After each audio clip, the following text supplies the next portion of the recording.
सभी किसान भाइयों को हमारा नमस्कार। साथियों, इस समय हम करनाल में केंद्रीय मृदा लवणता अनुसंधान संस्थान में हैं और ये संस्थान जो है बहुत सारे आविष्कार करता है। गेहूं हो, धान हो, मक्का हो, इस पर नवीनतम रिसर्च शोध कार्यक्रम चल रहे हैं इसमें। तो हमारे साथ हैं डॉक्टर HS जाट जी। आप प्रधान वैज्ञानिक हैं और ये कई एक्सपेरिमेंट लगाए हुए हैं। तो मैं अपनी ओर से और किसानों की ओर से डॉक्टर साहब आपका स्वागत करता हूं।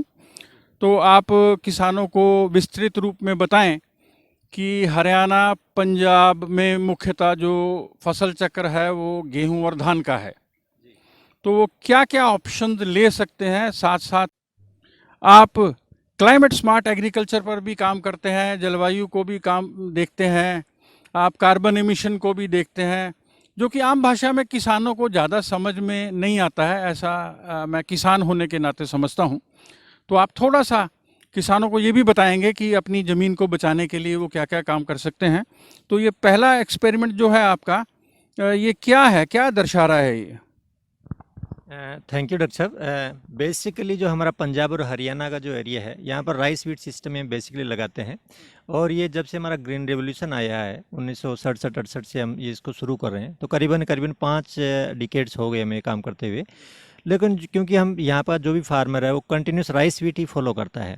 राइस वीट फॉलो करने से एक तो हमारा जो नेचुरल रिसोर्सेज है, नेचुरल रिसोर्सेज की बात करें, आपका ग्राउंड वाटर है, आपकी सोil की क्वालिटी है और आपके एनवायरमेंट की क्वालिटी है, वो डिग्रेड होती जा रही है धीरे धीरे। क्योंकि राइस वीट जब हम कन्वेंशनल टिलेज से करेंगे तो टिलेज में आपको पता है कि ज़्यादा ईंधन लगता है।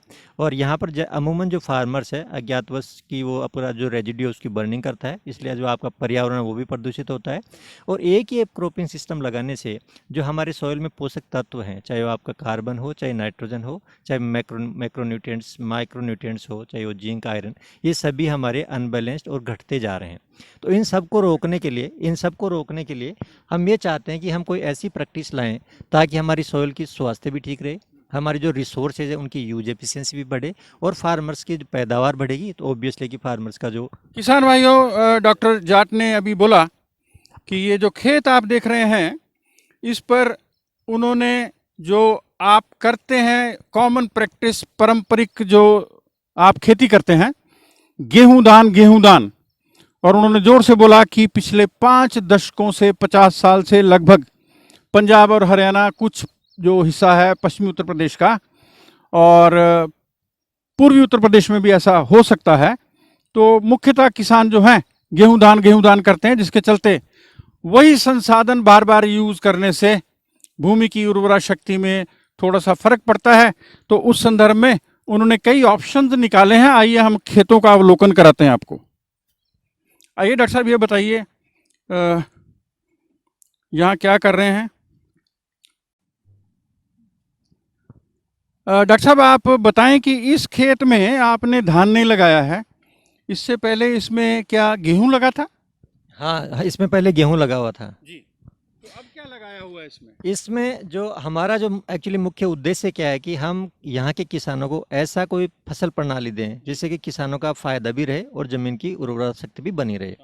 तो यहाँ पर ये करने के लिए हम राइस वीट की जगह हमने 2-3 ऑप्शंस किए हैं। जहाँ पर खरीफ सीजन में हम जो ट्राई कर रहे हैं वो एक सोयाबीन है और एक पिजन पी है, और रबी के अंदर हम जो कर रहे हैं वो है मस्टर्ड और उसके अंदर सरसों की फसल ले रहे हैं। ताकि हम राइस को यदि रिप्लेस करें तो हमारे पास क्या ऑप्शन होने चाहिए, तो हमारे पास राइस को रिप्लेस करने के लिए 3 ऑप्शन है। एक आपका सोयाबीन है, एक आपका मेज है और एक आपका अरहर है।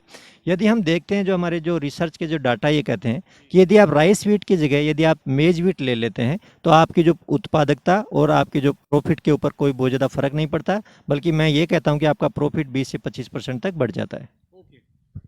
किसान भाइयों, उन्होंने बोला कि गेहूं धान के फसल चक्कर में बचने हेतु इस खेत में इन्होंने लगाया है सोयाबीन।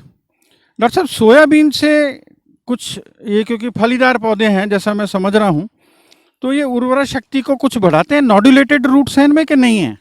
सर एक्चुअली सोयाबीन एक दलहनी बेसिकली फसल है और इसकी आप जड़ें यदि हम देखते हैं तो उसके अंदर राइजोबियम होता है और राइजोबियम में वो नाइट्रोजन का फिक्सेशन करता है। तो इससे जो इसकी जो नाइट्रोजन की रिक्वायरमेंट है वो बहुत कुछ हद तक वहाँ से पूर्ति हो जाती है। यदि हम जब किसान भाइयों को रिकमेंड करते हैं कि आपको सोयाबीन में यदि नाइट्रोजन देना है तो हम यूरिया बिल्कुल नहीं देते। हम ये कहते हैं कि आप 100 किलोग्राम DAP पर हेक्टर के हिसाब से डाल के आप सोयाबीन आसानी से लगा सकते हैं। उसके बाद जब हम इसके ऊपर गेहूँ की फसल लगाएंगे तो जो इसके अंदर ऑलरेडी जो नाइट्रोजन फिक्स करता है वो गेहूँ की फसल को भी मिलती है। तो इसलिए गेहूं में जहां पर किसान भाई 3 कट्टे डालते हैं, 2.5 कट्टे डालते हैं, वहां पर वो आधा कट्टा अपना कम कर सकते हैं। डॉक्टर साहब, जहाँ तक मेरे को थोड़ा बहुत पता है कि सोयाबीन में इंदौर, उज्जैन, मध्य प्रदेश में जो है वो पूरे देश में नंबर 1 है और नंबर 2 पे है डिस्ट्रिक्ट लातूर, ये महाराष्ट्र में है। तो किसान अगर स्विच करता है अगली बार, मान लो अभी तो हम सिखा रहे हैं, आप सिखा रहे हो या कर रहे हैं, आप तो एक्सपीरियंस है इसमें, तो थोड़ी मात्रा में करने में कुछ बेचने में दिक्कत आ सकती है किसानों को? सर देखो, ऐसा तो नहीं है कि ये कोई नई फसल है। यदि हम देखें हरित क्रांति से पहले ये फसल यहाँ पे अच्छी खासी होती थी। उसके बाद जैसे हरित क्रांति आई तो इसकी जगह राइस ने ले ली। तो यदि आप मार्केट में जाते हो तो गवर्नमेंट की तरफ से मिनिमम सपोर्ट प्राइसेज है और हरियाणा में इतना पैदावार नहीं होती कि आपको मार्केट में बेचने में कोई प्रॉब्लम आए। कोई प्रॉब्लम नहीं आती क्योंकि जो सोयाबीन के जो प्रोडक्ट्स हैं आजकल मार्केट में बहुत अवेलेबल है। यदि आप मॉल्स में जाते हैं या फास्ट फूड में जाते हैं तो सोयाबीन प्रोडक्ट्स की बहुत मांग है। इसलिए मैं नहीं समझता कि कोई इसको बेचने में कोई दिक्कत आएगी। डॉक्टर साहब ने अभी हमको सोयाबीन के बारे में बताया और विशेष रूप से मैं किसानों से कहना चाहूँगा कि उनके पास अगर 5 एकड़ हैं तो अगले साल वो थोड़ा सा 1 एकड़ में, आधा एकड़ में सोयाबीन लगाएं। और ये जो दिखा रहे हैं कि परमानेंट बेड्स पे लगाया है सोयाबीन, गेहूँ, मूंग बीन। तो मूंग बीन जो है इससे पहले लग गया होगा या इस बार नहीं लगाया है, मूंग बीन की जगह सोयाबीन लगाया है? नहीं सर, जो मूंग लगाते हैं वो हम मूंग समर में लगाते हैं। सर अभी सोयाबीन लगा दी, उसके बाद हम वीट लगाएंगे और उसके बाद मूंग बीन लगाएंगे। थोड़ा एक्सपेरिमेंट जरूर करें किसान भाइयों, मैं आपसे अनुरोध कर रहा हूँ। आइए आगे देखते हैं। साथियों, अगला जो खेत है उसमें फिर धान लगा हुआ है और गेहूं कटा होगा तो धान लगा होगा, या गेहूं के साथ इन्होंने क्या किए है? अच्छा, ये तो रिकमेंडेड है। ओ डॉक्टर साहब, ये बहुत अच्छी बात है। 0 टिलेज से आपने धान की बुआई की है, ऐसा दिख रहा है बोर्ड से। साथियों, ये धान, गेहूं और मूंग बीन ये मेरा सबसे फेवरेट मॉडल रहा है पिछले 10-1 सालों से। ये बहुत अधिक अच्छा पैसा भी देता है और भूमि की उर्वरा शक्ति भी बढ़ाता है। तो हम धान को लगाते रहे हैं डायरेक्ट सीडिंग ऑफ राइस वाली जो मशीन है, तो आप इसको लगाया है आपने 0 टिलेज से, तो इस पे कहें आप। जी सर, यहाँ पर जो हम डायरेक्ट सीडेड राइस करते हैं वो 2 प्रकार से करते हैं। एक हम खेत की जुताई करके करते हैं और एक बिना जुताई के करते हैं। तो जिन खेतों में आपको बिना जुताई के करनी है वहाँ पर आप हैप्पी सीडर से DSR लगा सकते हैं और जिन खेतों की आपकी जुताई करके लगाते हैं वहाँ पर जो सिंपल मल्टी क्रॉप प्लांटर जो मशीन होती है DSR की, आप उसे लगा सकते हैं। तो यदि हम देखें कि DSR में सिंपल भाषा में बताइए किसानों को, आप मल्टीपल ऐसा कुछ बोल गए हैं जल्दी जल्दी। जी, सिंपल भाषा में कि एक DSR की एक मशीन आती है, जैसा गेहूं की मशीन होती है वैसी मशीन आती है। उसके अंदर इंक्लाइन प्लेट मैकेनिज्म होता है। यदि आपके मशीन में वो मैकेनिज्म लगा है तो आप आराम से उसकी वजह से उसके द्वारा आप आराम से राइस की बिजाई कर सकते हैं। किसान भाइयों, अब हम डॉक्टर साहब से पूछते हैं कि इस खेत में कौन सी फसल थी मक्का लगाने से पहले। आप मक्का देख रहे हैं और इसमें मक्का के भुट्टे भी हैं। आम भाषा में हरियाणा में इसको हम कुकड़ी भी बोल देते हैं ऐसा करके। तो डॉक्टर साहब, आप बताएं कि ये क्या एक्सपेरिमेंट है? इसमें हमने ये किया है कि क्योंकि मक्का होती है वो कि वाटर लॉगिंग से बहुत सेंसिटिव होती है। इसमें पानी यदि भर जाता है तो मक्का की मरने की बहुत संभावना होती है। तो हमने इसको परमानेंट बेड्स पे लगाया है।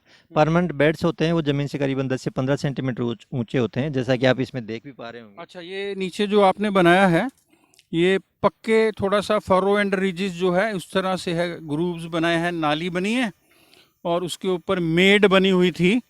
मेड में आप अभी भी देख सकते हैं पुराने गेहूं थी इससे पहले फसल, पुराने गेहूं के फाने हैं। हाँ, इसमें तो ये करते हैं कि जब गेहूं लगाते हैं इसमें तो 2 लाइन लगाते हैं, जो बेड बनी है उसके दोनों साइड में लगाते हैं और उनकी दूरी करीबन 30 से 32 सेंटीमीटर रखते हैं। जी। और जब मक्का लगानी होती है हम सिर्फ एक बीच में लगाते हैं पूरी बेड के ऊपर। और इसकी आपने जुताई नहीं की है? इसकी कोई जुताई नहीं की, पिछले इसके 7 साल से हमने कभी जुताई नहीं की Very है। good. हम सिंपली आप इसमें गेहूं लगाते हैं, उसके बाद मक्का लगाते हैं और उसके बाद में मूंग लगाते हैं। किसान भाइयों, मैं आपकी ओर से डॉक्टर साहब को बधाई देना चाहता हूं और इनके निदेशक को भी।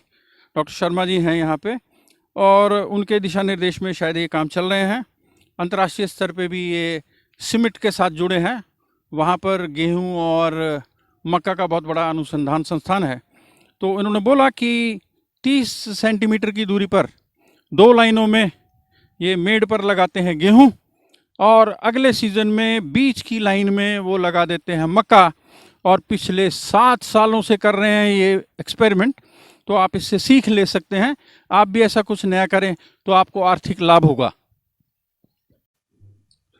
साथियों, डॉक्टर साहब ने अभी बहुत अच्छे से बताया कि मक्का कैसे उन्होंने लगाई है। डॉक्टर साहब, मैं ये पूछना चाहूँगा कि किसान भैया जब मक्का लगाएं अगर क्या, मैं अनुरोध करूँगा कि अगले साल वो लगाएं, तो उसके साथ और फसल चक्कर क्या हो सकता है सारे साल? मक्का के बाद में जो हमारी जो रबी की सीज़न है उसके अंदर हम गेहूं लगा सकते हैं और उसके अलावा सरसों लगा सकते हैं। इस एरिया में दोनों ही फसलों में कोई प्रॉब्लम नहीं है, गेहूं भी बड़ा अच्छे से होता है और सरसों भी बड़ी अच्छे से होती है। तो बस कोशिश यही करो कि आप मक्का को परमानेंट बेड पे लगाओ और उसके बाद दोनों फसलें, चाहे गेहूँ और चाहे सरसों हो, दोनों की जो उत्पादन आता है वो जैसा आप फ्लैट में लगाते हैं, जुताई करके लगाते हैं, उतना ही आता है, उससे कभी कम नहीं आता है। मूंग बीन भी लिखा है आपने। उसके बाद ये है कि जो हम नहीं चाहते कि हमारा जो खेत है ना खाली पड़ा रहे, तो जो हमारे पास गर्मियों में कम से कम 60 से 70 दिन हमें मिल जाते हैं और यदि हम सरसों लगाते हैं तो उसके बाद तो हमारे को कम से कम 100 दिन मिल जाते हैं। तो 100 दिन जो हमारी मूंग की फसल होती है करीबन 60 से 65 दिन की होती है, तो हम पूरी की पूरी फसल जितनी भी हम उसके जो फलियाँ होती हैं सारी की सारी हम हार्वेस्ट कर सकते हैं। साथ ही उन्होंने कहा कि मक्का की फसल के साथ साथ हम कई और कम्बिनेशंस भी लगा सकते हैं। डॉक्टर साहब, ये पिजन पी लिखा है इंग्लिश में, ये अरहर को कहते हैं मेरे ख्याल से।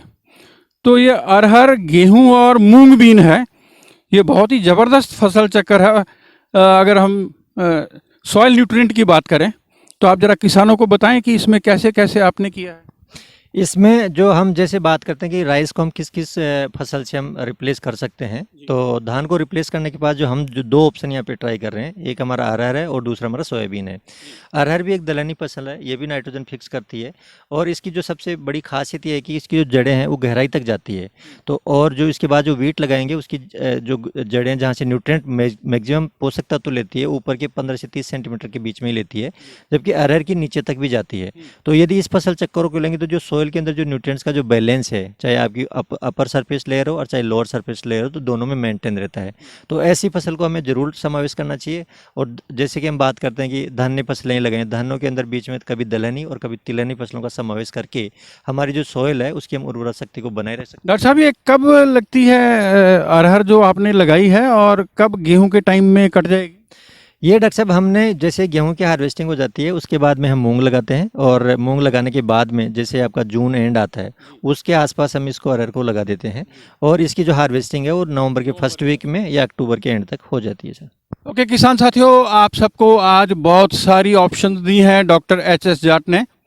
आप प्रधान वैज्ञानिक हैं और आप बहुत ही अच्छा शोध कार्यक्रम चला रहे हैं केंद्रीय मृदा लवणता अनुसंधान संस्थान में। डॉक्टर साहब, आप अपना नंबर जरूर शेयर करें अगर कोई किसान आपसे बात करना चाहें तो। मेरा जो मोबाइल नंबर है वो है 9050002757। साथियों, आप इस नंबर को रीप्ले करके भी नोट कर सकते हैं। जल्दी जल्दी बोला उन्होंने, तो मैं यहीं पे आज का कार्यक्रम बंद करता हूं। नमस्कार।